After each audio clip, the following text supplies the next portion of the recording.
Nice to see you. As Matt said, my name is Sirine. I'm an ordinand, and for those who don't know what ordinance means, because the Church of England love to use words that no one understands, as Matt said, it means I'm training to become a vicar, and so I'm studying theology.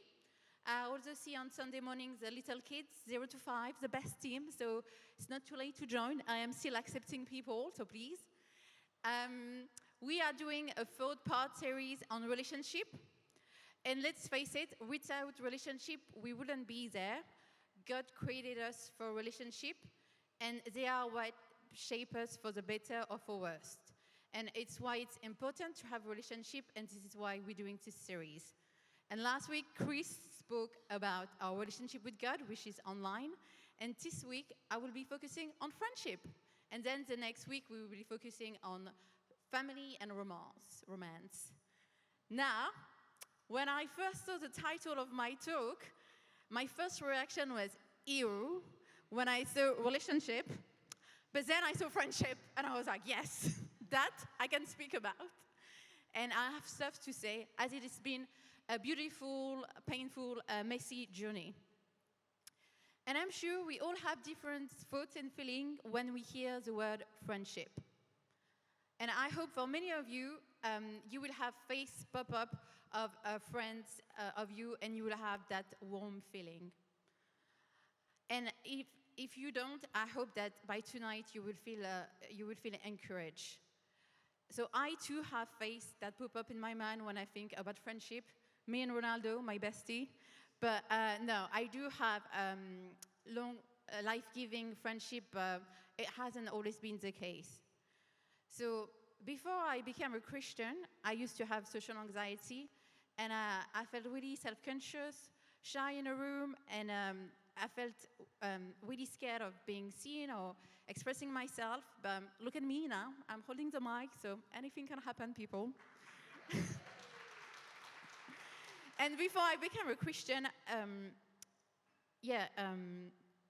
some of the reason I shut down was because I had lost all confidence, because in the word of Lady Gaga, I was caught in a bad friendship. Not romance. But I had a toxic group of friends over the year, and I think by the end I just shut down, and I just became a shadow of myself, and I just didn't feel valued, and I felt belittled, and I didn't belong. And so I think what I learned is that people close to you can hurt you the most, and being vulnerable means being weak, and people that should feel safe don't always even the one that you choose who are your friend. So by the end, I just put so many walls up and kept people at a distance, not wanting to let people in. But we are all made for connection, and so at the end, you just end up craving what you're protecting yourself from. And maybe some of you can identify. We get hurt, and we allow that hurt to dictate, and it can lead to fear of connection or rejection, and we feel we're not worth it, we feel we're not able to be seen and valued, and then it leads to a cycle. But then, I came to St. Mary's, and as I started to know and put myself more to God during the worship time like we have tonight, or going forward to ministry and receive prayer, and reading the Bible, God started to heal me and set me free from my social anxiety.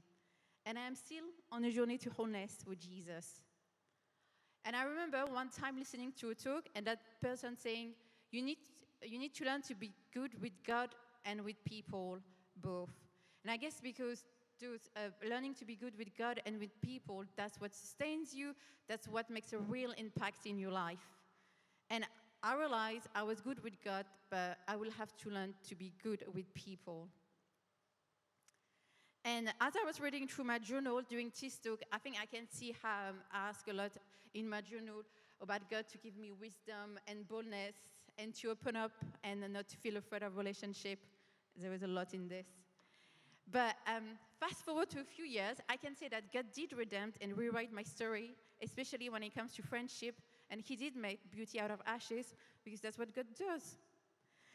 And so, while I know church, we're good at promoting marriage, marriage prep, lots of different courses, I think often we We fail to mention how fulfilling friendship are, whether you're married or single.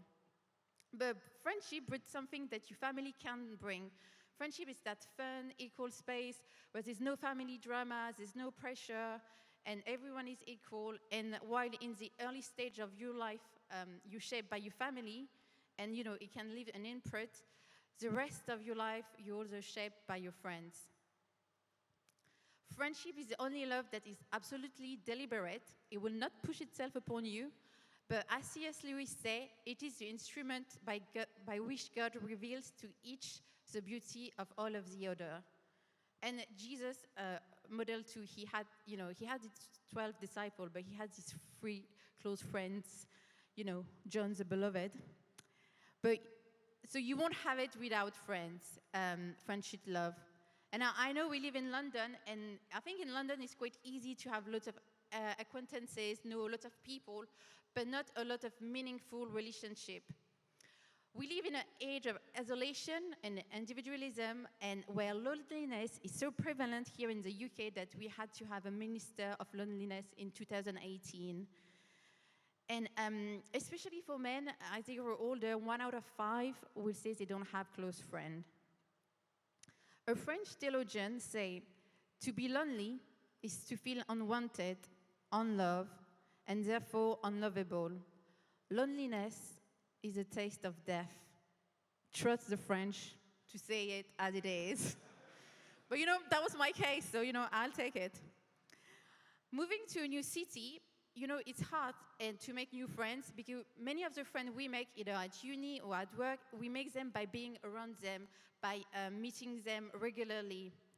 But in work, especially maybe if you work from home, we don't see people regularly and for a long time. And it's even true for church. If we don't come to church regularly, it can feel like we don't see the same people. So the place where we expect friendship to flourish, because we have so much in common, it can take a painfully long time for them to develop. And I want to acknowledge that tonight. And so I think the temptation is to stay surface level and do you feel lonely, and hence the pandemic that we have of loneliness. And now I want to share a few reflections about friendship that we found in the book of Proverbs in the Old Testament. So Proverbs, on a basic Proverbs for dummies level, Proverbs is ancient wisdom that has stood the test of time. I'm sure we all want to experience the benefits that come from committed and authentic friendship, and I'm sure we all want to be better friends to others. So let's look at what the wisdom writers say. So there will be a few verses. I'm going to go through them and then one by one. Faithful are the wounds of a friend, but the kisses of an enemy are deceitful. As iron sharpens iron, so a friend sharpens a friend. A friend loves at all times, and a brother is born for adversity. One who has unreliable friends soon comes to ruin, but there is a friend who sticks closer than a brother. And so the wisdom writers say, one who has unreliable friends soon comes to ruin, but there is a friend who sticks closer than a brother.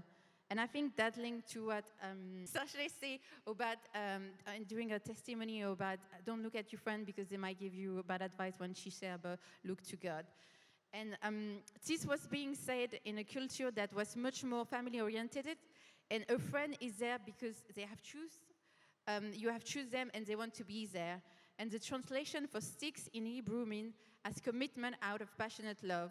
So we see that not only good friends are there, but they ought to help you. But if you surround yourself with unreliable friends, you will end up in a bad situation. And so perhaps you know what it is to have unreliable friends, and you know the difference that it can make to have good friends. So I guess the takeaway that the wisdom writer is saying is that keep good friends and be a good friend. Now, it also says that a friend loves at all time and a brother is born for adversity. This proverb means a true friend and genuine brother show love in the bad time as well as the good. They are there for all time. Your friends, they will pray bigger things for you than you pray for yourself. They believe with you when your faith is weak, and they make space for you when your life falls apart. And they rejoice with you when all is well. They celebrate your milestone with you. And some friends act with such love that they become more than a friend, a brother not by blood, but by love and through hardship. This love at all times is life-giving.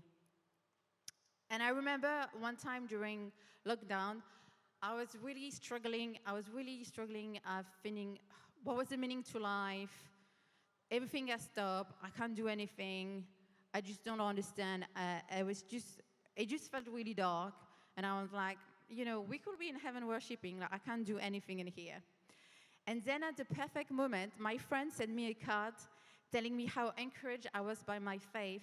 And that was for me like so life-giving, because that was God answering me, but also trying to cheer me up. And I'm going to show you what my friend sent me at that time when I was like, didn't see any friend. It's what's your spiritual gift? Swearing. Now, that cheered me up because God knows me, and me and God have spoken a lot about my swearing. But that cheered me up because it was really life-saving, and she was there when you really felt lonely and really felt dark, but it just changed the trajectory. And so that's a friend's love at all time. Now, we can be this to other people. We can be intentional in loving our friends when they are in difficult time, and we are rewarded by experiencing a particular depth of relationship. When we go through hard time, it's an opportunity to go deeper into our friendship by sharing our burden and allowing them to show love in your time of need. And I'm aware this might not be easy for all. Like some of you, maybe I'm tempted to isolate when you're going through hard time.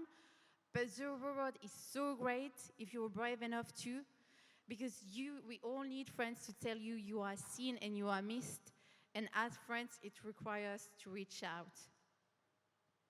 Now, friendship means also connection and vulnerability, two of my less favorite words. Now, what's amazing, it's scary about friendship, is that you are emotionally connected, vulnerable, and you give that gift of emotional connection voluntarily. So, you feel with your friend, you feel with them, and they feel with you. And I guess many of us, we might be used to put on a mask, put on our best Sunday, but with your friend, it's like when you drop the mask and you can really say it as it is, be who you are, and they love you for that, and you feel really connected emotionally with them. You create that emotional connection as a gift. Your friend is not someone using you, but they're committed to your emotional flourishing.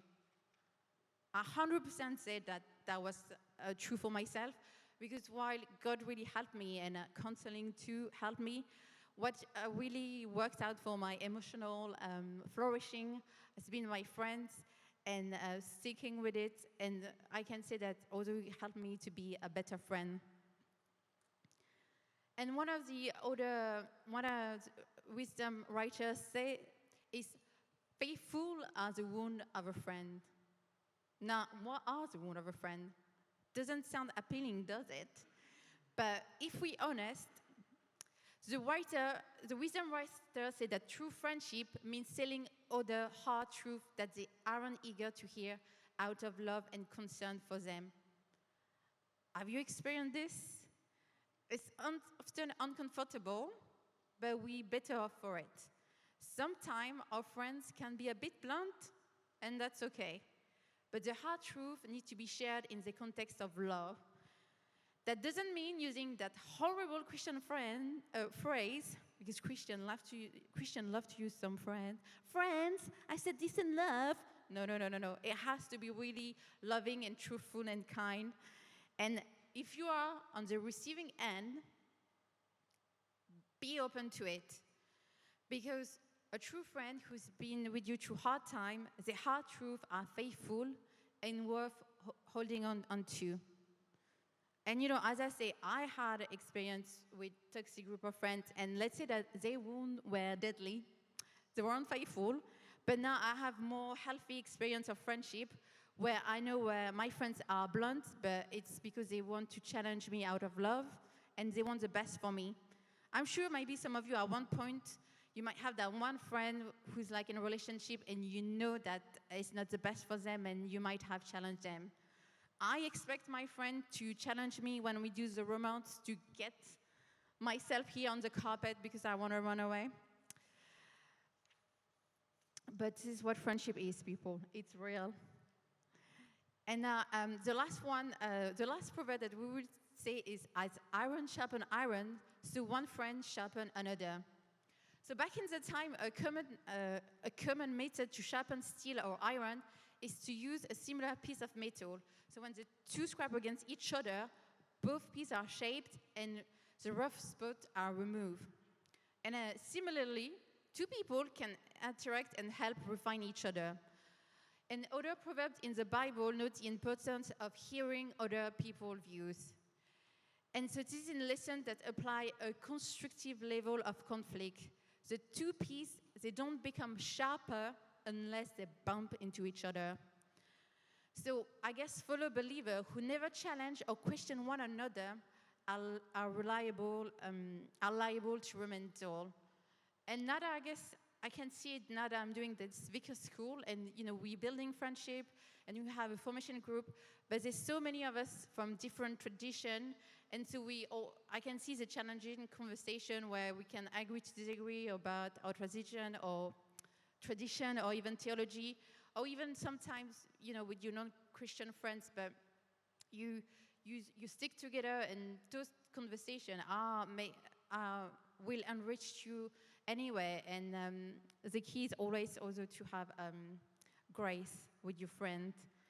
It's okay, we don't want to all look the same. We don't want an echo chamber of what we think by your friend. We want a diverse group of friends. And so I guess that book of Proverbs and all of this wisdom saying that we have give us a lot to think about regarding friends that we keep and the friends we want to be with others. And so the question that it asks is, are we and are our friends people who stick close in time of adversity? Are they or are we emotionally available? Can we speak wise truth even if one is painful? And can we embrace and learn from the difference of others? How easy it is. It's hard. We're afraid. And sometimes because we struggle giving it, we struggle to receive it. And I guess then with this is, how do we become the friends we want to be to others? Where we receive and learn from the one who chose us and call us his friend. Jesus at his Last Supper, before going to the cross, said to his disciples, "Tonight, I no longer call you servant, but tonight I call you friends. Now love one another as I love you. I'm laying down my life for my friend." Jesus is the ultimate friend who loves at all time and whose wounds are the wounds of love, because instead of inflicting them, he takes ours, and by his wounds we are healed. Jesus on the cross is telling us that he is a perfect friend. He let us in, look at his arm, nail open for you, and even in the Garden of Gethsemane, as he saw his best friend lay him down, he still chose to go to the cross so he wouldn't lose his friend. And if you know that, that power will start liberating you to be the friend you need to be. If you know that Jesus would never let you down, then I can move out not being afraid of being let down. If you know that Jesus let you all the way in, then I can move out not being afraid of rejection. By the friendship of Jesus Christ on the cross, I get to become the friend I ought to be. I get liberated, I get empowered, I get set free, I get healed. And I know it can be difficult, but trust me, because when I look at this place, when I look at some of the amazing faces that I see here, this is friendship that I've developed over time. I'm really pleased that I went to the student when I came here as a broken student every Tuesday. And that was my small group where we talk about deep things, both about everyday things, but we had a context to our friendship to develop. And you know, it takes time, it takes open ups. Sometimes it's shit scary and you want to run away. Sometimes we hurt each other, but we learn to repair and we go deeper. But you have to throw yourself in, and you have to throw yourself into Jesus with that as always. I don't think without throwing myself with Jesus then and with my friends, then I will be where I am today. And today, that's why I'm so grateful for my friend, because friendship is truly life-giving, it's life-saving, it's life-transforming, and you won't regret it if you throw yourself in and you give it all in. And I'm really sorry, it's been really painful for you, it's been really lonely, but you're not alone, and we will have time to pray for you and give it to God and just throw yourself in. I am a testimony that you can have your friends, you can be healed from bad experiences, and how important it is, hence why we're doing this thing about friendship and the Book of Wisdom. But before we allow time for ministry, I think we will have one song. So if the worship band can come, and then will lead us into a response. Thanks, friend.